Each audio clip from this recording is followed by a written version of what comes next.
का देवही घाबरतात मच्छिंद्रनाथांना? एक योगबलाचा सर्वोच्च शिखर.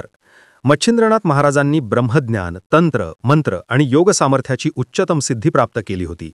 2. कालावर विजय. त्यांनी वेळ, मृत्यू आणि प्रारब्धालाही आव्हान दिले. देव जिथे नियम पाळतात तिथे महाराज नियम बनवतात. 3. सर्वशक्तिमान आदेश. नमो आदेश हे केवळ नमस्कार नव्हे तर त्यांच्या दैवी सत्ता स्वीकारण्याचे चिन्ह आहे.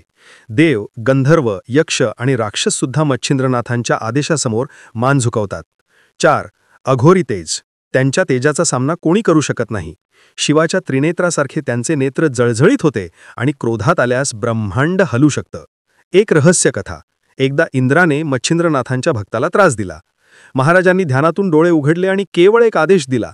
त्याच क्षणी इंद्रसभा ढवळून निघाली. इंद्र खाली आला आणि म्हणाला, नमो आदेश महाराज, क्षमा करा. निष्कर्ष. मच्छिंद्रनाथ महाराज हे देवतेच्या वरचे ते देवाधिदेव, योगेश्वर. त्यांचा आदेश म्हणजे ब्रह्मांडाचा नियम. तुम्हाला ही कथा आवडली असेल अशी आशा करतो. अलक निरंजन, नमो आदेश.